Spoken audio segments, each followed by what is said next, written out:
Eh bah salut les héros, c'est Hiro et on se retrouve... Eh, attendez une petite minute. Je crois que j'ai une petite surprise pour vous. Allez, je reviens tout de suite. Test micro, 1, 2, 1, 2. Je pète ma bière. Vous entendez pas comme une petite différence là d'un coup, comme un petit up de qualité? Bon, pour être honnête avec vous, pour l'instant, moi j'en sais rien, puisque je suis en train de tourner, mais je verrai pendant le montage du coup si le son est meilleur. Car oui, comme vous pouvez le constater, j'ai décidé d'investir dans un micro pour que ce soit beaucoup plus digeste pour vous. Il y aura plus ce petit bruit ambiant, le tch, tous les petits bruits horribles de la maison. Ça devrait même résonner un tout petit peu, beaucoup, même pas mal, trop, beaucoup mieux, moins. Donc, on verra bien. J'espère en tout cas que ça vous fera du bien aux oreilles. C'est un investissement, mais je pense qu'il était nécessaire pour la chaîne. Puisque je vous le rappelle, jusqu'à maintenant, je filme avec un téléphone, donc la prise son était faite sur le téléphone.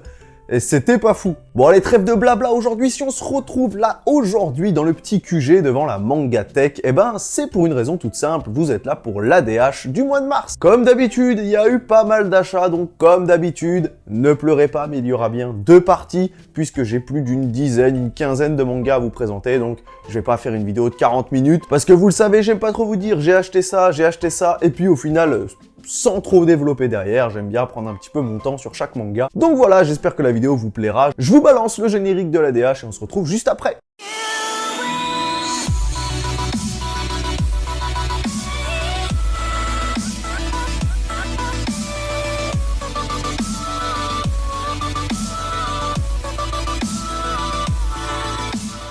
Ouais, bon, le petit souci pour l'instant avec le câble, c'est qu'il est pas assez grand, donc il est un petit peu en train de... où il veut, c'est pas grave, je prendrai une rallonge, comme ça je pourrais le faire passer sous le t-shirt. Ça sera un petit peu plus mieux niveau esthétique. Bon allez, on commence sérieusement les achats manga avec le premier tome que je vais vous présenter aujourd'hui, et il s'agit de Berserk, le tome numéro 6. Pour être honnête, je crois que j'ai également le tome numéro 7, mais qu'il est actuellement en déplacement afin d'être lu. Donc Berserk, je pense que vous connaissez, en tout cas si vous êtes un gros fan de manga, c'est quand même un des piliers, un des incontournables pour moi du manga. Alors forcément c'est pour public averti, vous avez du sang, du sexe, pas mal de choses hardcore à l'intérieur, donc vraiment si vous êtes mineur et si vous êtes un petit peu sensible, je vous conseille pas du tout Berserk.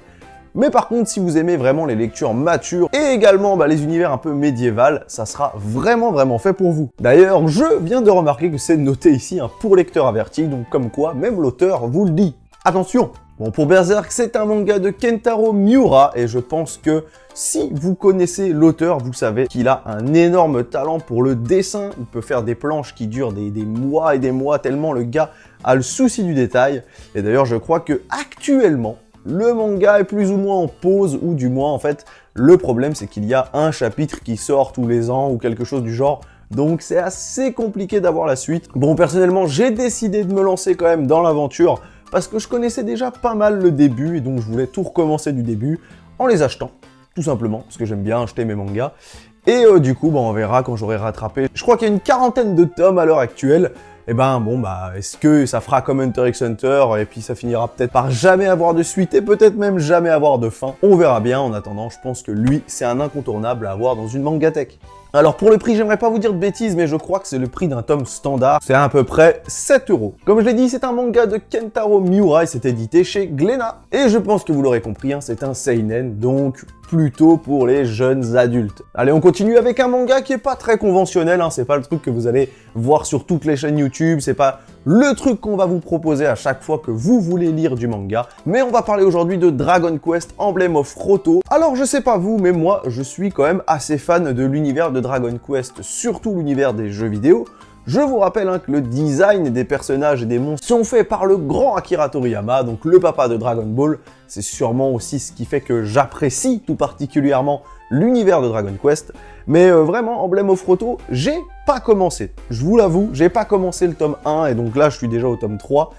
Mais comme d'habitude, ça fait partie de ces mangas où je veux me laisser un peu d'avance pour pouvoir, comme ça, lire plusieurs tomes de suite. Donc, pour l'instant, je peux pas vraiment vous le conseiller. Moi, je continue pour pouvoir, comme je le dis, lire plusieurs tomes d'un coup. Mais d'ici l'achat du tome 4 ou 5, je pourrais vraiment vous dire si ça vaut le coup de vous le fournir. Pour l'instant, j'ai l'impression qu'on est quand même pas sur la même chose que Ni no Kuni, que je vous ai présenté dans le précédent ADH.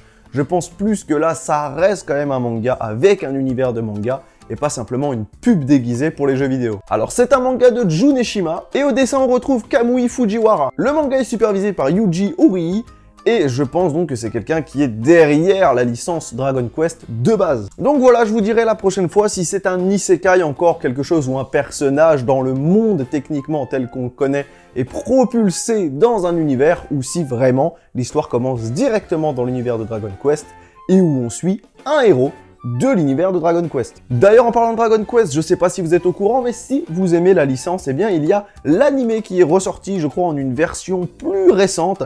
Je l'ai pas encore commencé, mais au cas où, si ça peut vous intéresser, n'hésitez pas à aller la mater. Pour le prix, c'est un manga standard, un 6,90, et c'est édité chez Mana Books. En tout cas, j'ai hâte de pouvoir vous en dire plus sur le manga quand je l'aurai commencé. Bon allez, on retourne un petit peu dans le conventionnel quand même, hein. On va vous parler de choses que vous connaissez, puisqu'aujourd'hui je vais vous présenter également le tome 13 de Dragon Ball Super. Bon, Dragon Ball, je pense que j'ai pas besoin de vous le présenter, hein, mais j'avoue que je continue toujours les Dragon Ball Super, même si c'est assez inégal en termes de tomes, hein. Il y a des tomes qui sont très bons, d'autres un petit peu moins bons. Celui-ci, le tome 13, il était cool, comme d'habitude, mais comme je le dis à chaque fois que je vous parle de Dragon Ball, et en particulier de Dragon Ball Super, c'est vraiment devenu un truc, une petite lecture comme ça, que vous allez lire quand vous avez envie, c'est un petit plaisir comme ça.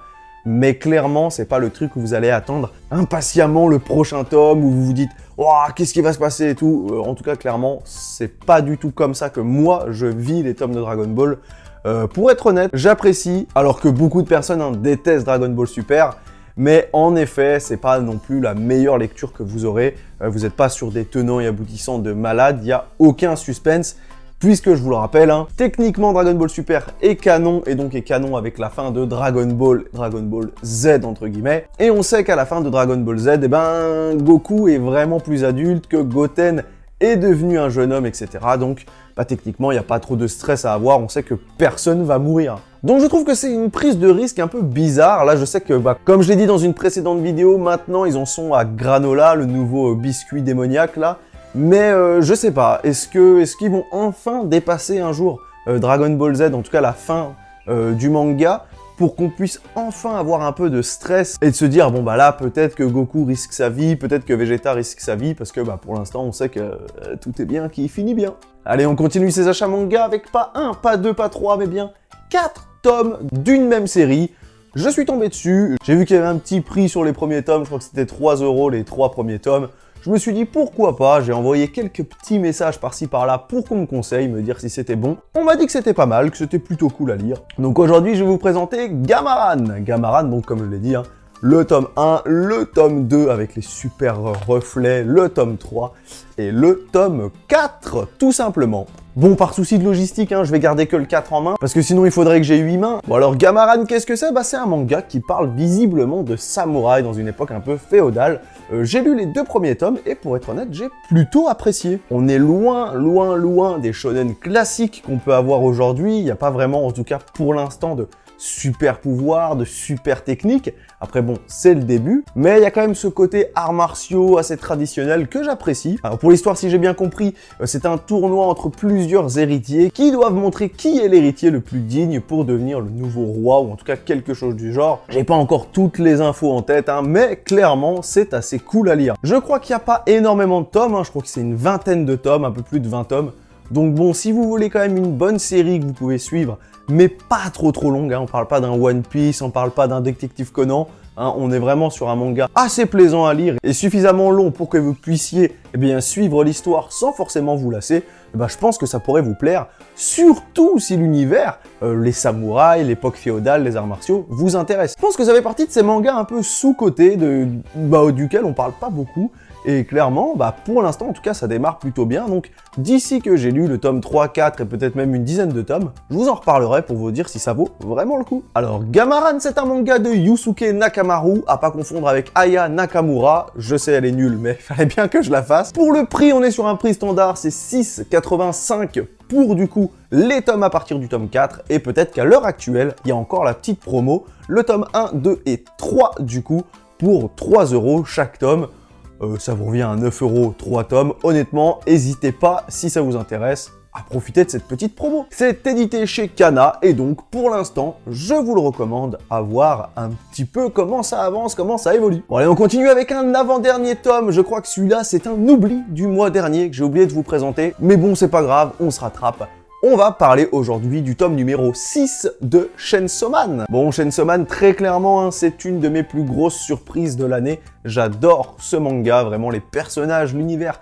C'est vraiment cool. En plus, les premières de couverture, elles en foutent plein les yeux à chaque fois, là. Celle-là, je la trouve assez stylée. Les nuances de couleurs, je trouve que tout est bien choisi. Bon, après, le côté un peu nudité, je sais même pas si ça va passer sur YouTube. S'il vous plaît, ne strikez pas ma vidéo. Au pire, démonétisez la vidéo, puisque de toute façon, elles sont pas monétisées, donc je ne perdrai rien. Mais clairement, si vous aimez les lectures un peu matures, un peu gore, mais en même temps assez cool, assez drôle en mode shonen, et ben Chainsaw Man, ça peut vraiment vous plaire, vraiment allez vous renseigner. Alors on fait beaucoup le parallèle entre Chainsaw Man et Jujutsu Kaisen, et c'est vrai que quand on lit les deux en même temps, des fois on arrive à se paumer. Moi je sais que des fois je mélange les deux, j'ai l'impression que certains personnages sont dans l'autre manga et vice versa. Et ça me fait aussi le coup quand je lis en même temps Jagan. Je sais pas si vous connaissez Jagan, mais le truc c'est que souvent ça me fait le coup en mode mais attends, ça c'était dans Jagan, dans Chainsaw Man ou dans Jujutsu Kaisen? Alors clairement, si vous voulez avoir une lecture tranquille sans avoir une migraine, eh ben lisez pas tout en même temps, faites pas comme moi j'avoue que je lis 400 000 mangas à la fois. Mais en tout cas, c'est vraiment cool. C'est un manga fait donc, comme je l'avais dit dans une précédente vidéo, par le même auteur que Fire Punch.